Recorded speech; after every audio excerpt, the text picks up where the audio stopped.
Media প্রিয় সাংবাদিক ভাই বোনেরা, আসসালামু আলাইকুম। আমি ডিসি মিডিয়া বিপি মিডিয়া সেন্টারে আপনাদের সবাইকে স্বাগত জানাচ্ছি। আপনারা জানেন গত 9 জুলাই বিকেল বেলা সন্ধ্যা 6টার সময় আনুমানিক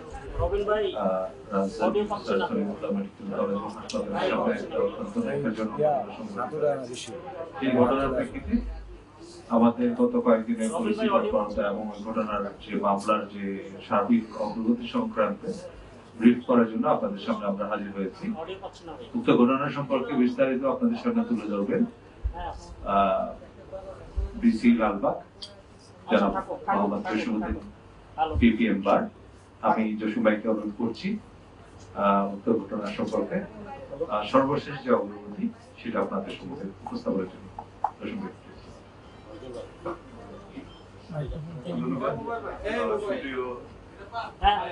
ইলেকট্রনিক প্রিন্ট মিডিয়ার সুপ্রিয় ইলেকট্রনিক এবং প্রিন্ট মিডিয়ার সাংবাদিক ভাই বোনেরা, আপনাদেরকে আজকে এই ব্রিফিং অনুষ্ঠানে আমি স্বাগত জানাচ্ছি। আমার এই ব্রিফিং অনুষ্ঠানে আমার সাথে উপস্থিত আছেন আপনাদের অতি পরিচিত আমাদের DC media Dhaka metropolitan police জনাব তারেকুর রহমান। বান্ডেল থাকলে প্রতি সেনমানিতে টাকা বাঁচবে। বিকাশ সেনমানি বান্ডেল কিনে জিতুন প্রতি লেনদেনে। ইতিমধ্যে আপনারা অবগত হয়েছেন গত 9 জুলাই বিকাল অনুমান 5:40 থেকে 6টার মধ্যে কোতোয়ালি থানাধীন স্যার সলিমুল্লাহ মেডিকেল কলেজ বা মিডফোর্ড হসপিটাল যাকে আপনারা চিনেন 3 নাম্বার গেটে তার সংলগ্ন এলাকায় একটি হত্যাকাণ্ড সংঘটিত হয়েছে। এই হত্যাকাণ্ডটি সংঘটিত হয়েছে অনেক লোক একত্রিত হয়ে একজন লোককে বিভিন্নভাবে আঘাত করে হত্যা করেছে। এগুলোর বিভিন্ন ফুটেজ ইতিমধ্যে আপনারা সোশ্যাল মিডিয়া থেকে শুরু করে বিভিন্ন জায়গায় আপনারা দেখেছেন। তো এই ঘটনা ঘটার সাথে সাথেই ঘটনাস্থলে পুলিশ উপস্থিত হয় এবং ঘটনা নিয়ন্ত্রণ নেয় এবং ঘটনা সংঘটিত হওয়ার অল্প সময়ের মধ্যেই পুলিশ দুজনকে গ্রেফতার এবং দুজনকে গ্রেফতার করে অত্র এলাকার যে সকল সিসি ক্যামেরা আছে সেই সকল ক্যামেরার ফুটেজ গুলো কালেকশন করে এবং আমি ডিসি লালবাগ হিসেবে ঘটনা আমার যেহেতু এটা আমার রেসপন্সিবিলিটির মধ্যে এবং আমার এরিয়ার মধ্যে আমি বলা যায় 20 থেকে 25 মিনিটের মধ্যে আমি নিজের ঘটনাস্থলে তাৎক্ষণিকভাবে আমরা লাশটার যে আইনি ফর্মালিটিস আছে রোতাল করা এবং ময়নাতদন্তের যে প্রক্রিয়াটা সেটা সম্পন্ন করে এটা লাশটাকে আমরা মিডফোর্ড হসপিটালে প্রেরণ করি এবং আমরা আমাদের পুলিশের বিভিন্ন টিমগুলোকে ভাগ করে দিয়ে যারা অপরাধীদের সাথে সম্পৃক্ত তাদের গ্রেফতারের প্রক্রিয়া শুরু। আপনাদের জ্ঞাতাতে একটু বলে রাখা ভালো, এই ঘটনাটা নেপথ্যে অনেক রকম কথাবার্তা আমরা মিডিয়ায় দেখতে পাচ্ছি। তো এটা আমরা এই পর্যন্ত আমরা যতটুকু পেয়েছি অপরাধীদের সাথে কথা বলে বা এই হত্যাকাণ্ডের সাথে যারা জড়িত বলে এখন পর্যন্ত মনে হচ্ছে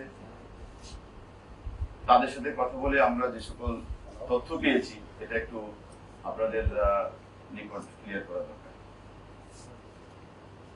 আমরা যতটুকু জেনেছি ওখানে ভাঙ্গারি ব্যবসা, অর্থাৎ আপনারা জানেন বিভিন্ন স্ক্র্যাপ জাতীয় মালামাল ওই এলাকায় এই ব্যবসাটা খুব প্রচলিত এবং ওখানকার একটা দোকান আছে, ওই দোকানটাতে কারা ব্যবসা করবে এই ব্যবসাটা নিয়ে একটা দ্বন্দ্ব কাজ করছে।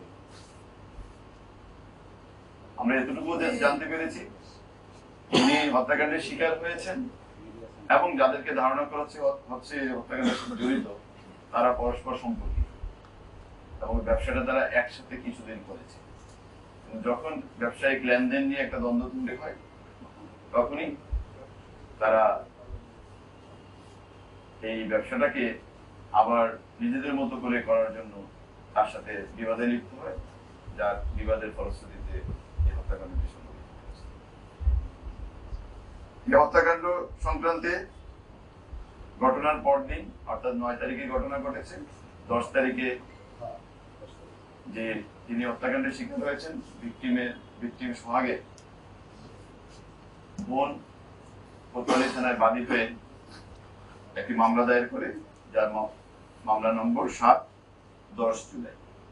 এবং এটা হত্যা মামলা সংক্রান্তে, ঘটনা সংক্রান্তে যে সকল ধারা আছে বাংলাদেশ দণ্ডবিধির, সেই সকল ধারা অর্থাৎ 302, 34 এই ধারায় এই মামলাটি সংঘটিত হয়েছে বা দায়ের করা হয়েছে। ঘটনা অব্যবহিত পরেই আমরা ঘটনার সাথে সংশ্লিষ্ট সন্দেহে আমরা দুজনকে গ্রেফতার করি এবং আমাদের যে সকল ভিডিও ফুটেজ আমরা পেয়েছি বিভিন্ন ক্যামেরা থেকে, সিসি ক্যামেরা থেকে, ওগুলো বিশ্লেষণের মাধ্যমে আমরা ঘটনার সাথে যারা সম্পৃক্ত তাদেরকে শনাক্ত করতে সক্ষম। এবং এই ঘটনার সাথে সম্পৃক্ত আছে এবং বিভিন্ন ফুটেজে দেখা গেছে যারা ঘটনার সাথে সম্পৃক্ত এরকম 5 জনকে ইতিমধ্যে গ্রেফতার করা হয়েছে। এর মধ্যে মাহমুদুল হাসান মহিন 41, আলমগীর 28 মানে বয়স তার 28, লম্বা মনির, টিটন গাজী এবং তারেক রহমান রবিন, এই 5 জনকে গ্রেফতার করা হয়েছে। এর মধ্যে মাহমুদুল হাসান মহিন এবং তারেক রহমান রবিন এজাহার নামীয় 1 এবং এজাহার নামীয় 15, এই দুজন ঘটনার দিনই গ্রেফতার হয়েছে এবং তাদের দেয়া তথ্যের ভিত্তিতেই অন্যান্য আসামিদেরকে শনাক্ত করা হয়েছে এবং এই দুজন এই মুহূর্তে আমাদের হেফাজতে আছে। আর গতকাল রাতে আমরা টিটন গাজীকে গ্রেফতার করেছি তাদের দেওয়া তথ্যের ভিত্তিতে এবং আমরা তাকেও সরাসরি সম্পৃক্ততার প্রমাণ পেয়েছি বিভিন্ন ফুটেজে তাকে এবং অ্যাক্টিভ রোল প্লে করেছে ঘটনা। এবং আপনারা হয়তো ইতিমধ্যে অবগত হয়েছেন র্যাপিড অ্যাকশন ব্যাটালিয়নের 2 জনকে গ্রেফতার করেছে। অর্থাৎ সব মিলে এই মামলায় এখন পর্যন্ত 5 জন গ্রেফতার হয়েছে। র্যাব 2 জন করেছেন আর ঢাকা মেট্রোপলিটন পুলিশ কর্তৃক 3 জন গ্রেফতার হয়েছে। আমরা এই মামলাটি দায়ের হওয়ার সাথে সাথেই আমাদের একটি চৌকস তদন্ত টিম করা হয়েছে। সেই টিমটি মামলার তদন্ত পরবর্তী কার্যক্রম এগিয়ে দেওয়ার জন্য কাজ করছে এবং অপরাপর যারা অপরাধী এবং এই ঘটনার সাথে সম্পৃক্ত তাদের গ্রেফতারের সকল প্রক্রিয়া চলমান রয়েছে। ঘটনা সংক্রান্তে এতটুকু এখন পর্যন্ত আমাদের। ধন্যবাদ। শুরু হয়েছে standard charter channel I agro অ্যাওয়ার্ডের 10ম আয়োজনের মনোনয়ন গ্রহণ। এবার নতুন ক্যাটাগরি বছরের সেরা ছাদ কৃষক সহ মোট 13টি ক্যাটাগরিতে পুরস্কার প্রদান করা হবে। মনোনয়ন গ্রহণ চলবে আগামী 15 জুলাই 2025 তারিখ পর্যন্ত। বিস্তারিত জানতে ভিজিট করুন www.agroaward.com এবং ফোন করুন 018737000556 এই নম্বরে।